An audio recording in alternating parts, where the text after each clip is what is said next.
Respected YouTube viewers, अगर अभी तक आपने हमारा यूट्यूब चैनल सब्सक्राइब नहीं किया है तो आपसे रिक्वेस्ट है कि आप इस चैनल को सब्सक्राइब कर लें ताकि हमारे सारे वीडियोस, लीगल डिस्कोर्सेस आप तक पहुंच सके।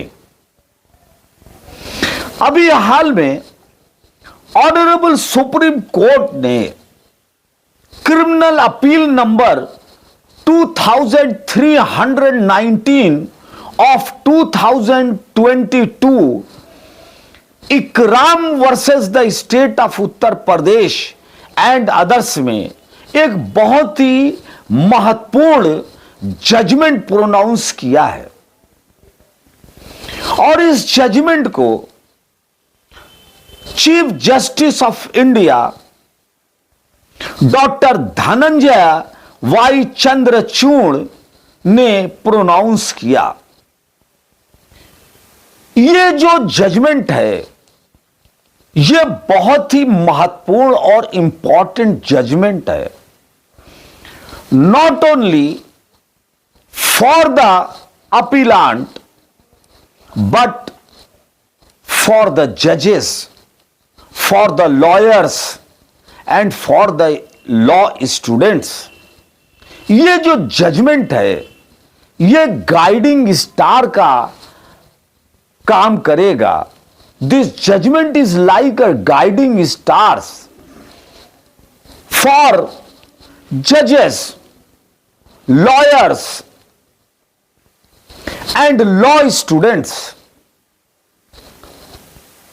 इस जजमेंट के अंदर चीफ जस्टिस ऑफ इंडिया ने जो जजमेंट के स्टार्टिंग में जो बातें कही हैं वह बहुत ही महत्वपूर्ण है।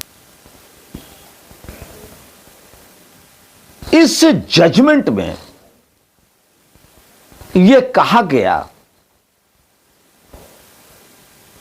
कि the facts of the present case provide another instance, a glaring one at that, indicating a justification for this court to exercise its jurisdiction as a protector of the fundamental right to life and personal liberty inherent in every citizen. If the court were not to do so, a serious miscarriage of justice of the nature which has emerged in the present case would be allowed to persist, and the voice of a citizen whose liberty has been abrogated would receive no attention। Honourable supreme court ने इस judgement में कहा कि ये जो case है इसके जो फैक्ट्स हैं ये बहुत ही चौंकाने वाले हैं, बहुत ही ग्लेरिंग फैक्ट्स हैं और इस कोर्ट को अपने पावर का यूज करना चाहिए as a protector of the fundamental right, क्योंकि कोर्ट फंडामेंटल राइट, मौलिक अधिकार की रक्षा करने, क्योंकि यह ड्यूटी, क्योंकि कोर्ट की यह जिम्मेदारी है कि वह व्यक्ति के मौलिक अधिकार एवं उसकी व्यक्तिगत स्वतंत्रता की रक्षा करे जो कि नागरिकों का हक है। और अगर ऐसा कोर्ट नहीं करती तो यह अन्याय होगा, जैसा कि इस केस में देखा गया है। और अगर ऐसा हुआ तो जो नागरिकों की आवाज है उसकी जो स्वतंत्रता है उसकी अनदेखी होगी। ऑनरेबल सुप्रीम कोर्ट ने आगे यह भी कहा कि the intervention by this court to protect the liberty of citizen is hence founded on sound constitutional principles embodied in part 3 of the Constitution. नागरिकों की जो स्वतंत्रता है यह संविधान में जो पार्ट 3 में दी गई है यह उससे ली गई है, उसके अनुसार है. The court is entrusted with judicial powers under Article 32 and Article 136 of the Constitution of India. और कोर्ट को आर्टिकल 32 और आर्टिकल 136 संविधान से यह पावर है, उसे अधिकार है. The right to personal liberty is a precious and inalienable right. यह जो नागरिकों के स्वतंत्रता का अधिकार है यह अधिकार बेशकीमती है और यह अधिकार उससे लिया नहीं जा सकता क्योंकि यह अधिकार उसे संविधान द्वारा प्रदत्त किया गया है, संविधान द्वारा दिया गया है. यह अधिकार संविधान द्वारा रिकॉग्नाइज्ड किया गया है, भारत के कॉन्स्टिट्यूशन द्वारा भारत के नागरिकों को दिया गया है. यह व्यक्तिगत स्वतंत्रता का अधिकार और यह अधिकार भारत के नागरिकों से छीना नहीं जा सकता, लिया नहीं जा सकता. इनएलिनेबल राइट है. ऑनरेबल सुप्रीम कोर्ट ने अपील में इंटरवेंशन करते हुए, अपील ग्रांट करते हुए आदेश पारित किया. इस केस का जो ब्रीफ फैक्ट है वो ये है कि जो अपीलांट है उसके ऊपर यह चार्ज लगाया गया कि उसने electricity department of Uttar Pradesh में जो इलेक्ट्रिसिटी इक्विपमेंट है, बिजली के जो सामान है उसकी चोरी की और 9 एफआईआर उसके खिलाफ अलग अलग क्राइम नंबर में रजिस्टर्ड हुई.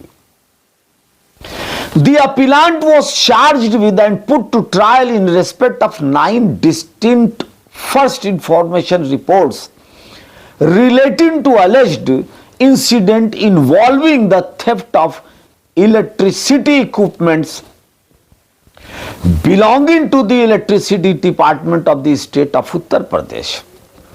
तो ये जो 9 एफआईआर उसके खिलाफ दर्ज हुई बिजली के सामानों की चोरी में, इलेक्ट्रिसिटी एक्ट में, उसका ट्रायल चला और यह ट्रायल हापुड़ में एडीजे के समक्ष, हापुड़ एडीजे के समक्ष यह ट्रायल चला. The appellant agreed to a plea bargain. तो अपीलांट प्ली बार्गेन पे राजी हो गया और एडिशनल डिस्ट्रिक्ट एंड सेशन जज हापुड़ ने 9 ट्रायल में, ऑल इन 9 ट्रायल्स में 5 नवंबर 2020 को 2020 को जजमेंट इन ऑल 9 ट्रायल्स में सेपरेटली प्रोनाउंस किया और उस जजमेंट में जो अपीलांट था उसे 136 इलेक्ट्रिसिटी एक्ट में 2 साल की सजा सुनाई. The appellant agreed to a plea bargain. The additional district and session जज Hapur by 9 separate judgments dated 5th November of 2020 convicted the accused. The appellant was convicted of an offence under section 136 of the Electricity Act. The accused had been confined in jail as under trials for varying periods. और वो जो appellant था वह jail में पहले से ही बंद था. The additional session judge sentenced the appellant to 2 years simple imprisonment together with a fine of ₹1000. Appellant को 2 साल के लिए साधारण कारावास से दंडित किया गया और 1000 रुपया फाइन ईच केस में किया गया. This session judge, however, directed that the period of custody as an under trial shall be set off against the period of sentence. Where the conviction was of an offence under section 136 of the Electricity Act and section 411 of the Indian Penal Code, the trial judge directed that the sentence shall run concurrently. तो all 9 trials में ADJ Hapur ने appellant को 2-2 साल की सजा pronounce किया, 2-2 साल की सजा से दंडित किया और यह कहा कि जो सेंटेंसेस हैं वो शैल रन कॉन्करेंटली, एक साथ चलेंगे. Appellant is in jail for a period of 3 years. Appellant जो है वो 3 साल से जेल में था. The appellant moved a petition under Article 226 of the Constitution of India, being a habeas corpus writ petition before the High Court of Judicature at Allahabad. The High Court noted that the writ petition was filed on the premise that the sentence of the appellant in 9 separate and distinct cases should run concurrently. The grievance of the appellant was that the jail authorities were not justified in treating these sentences to be consecutive. Jail के authorities ने इसलिए नहीं छोड़ा कि jail authorities के अनुसार जो judgement हुआ था उसमें यह नहीं लिखा था कि यह अपीलांट को प्रीवियस जो सेंटेंस हुआ है उस सेंटेंस के साथ ही साथ यह सजा कॉन्करेंटली चलेगी, यह नहीं लिखा. तो जेल अथॉरिटीज ने यह कहा कि चूंकि एक सजा जब खत्म होगी तो उसके बाद दूसरी सजा चालू होगी, वो स्टार्ट होगी. यह कहा कि इन view of the provision of section 427 of the Code of Criminal Procedure 1973, each subsequent term of conviction has to commence at the expiration of the imprisonment currently being undergone by the appellant. Honourable high court ने यह कहा कि चूंकि 427 CrPC के अनुसार each subsequent terms of conviction, जो भी conviction has to be commence, वह शुरू होगा expiration of the imprisonment of currently being undergone by the appellant.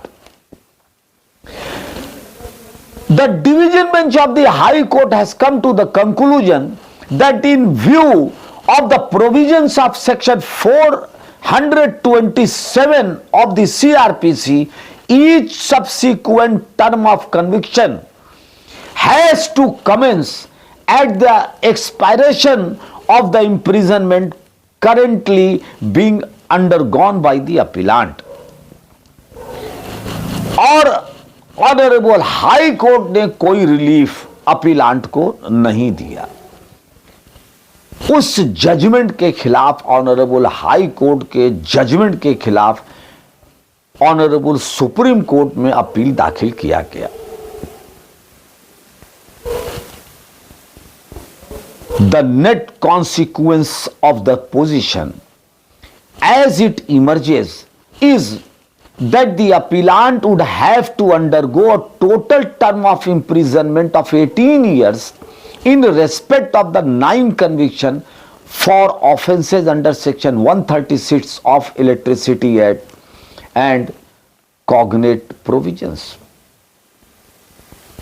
तो यह इस जजमेंट से यह इन्फ्रेंस निकला, कंक्लूजन, कि जो 9 ट्रायल में अपीलांट की सजा हुई 2-2 साल की 136 ऑफ द इलेक्ट्रिसिटी एक्ट में, तो वो 18 साल तक जेल में रहेगा और एक एक सजा 2 इयर्स 2-2 साल की खत्म होती रहेगी और उसके बाद वो सजा आगे 2-2 साल की ईच ट्रायल में जो उसको सजा हुई है वो हर 2 साल बाद 9 ट्रायल्स में 2-2 साल की सजा, कुल 18 साल तक वह जेल में रहेगा।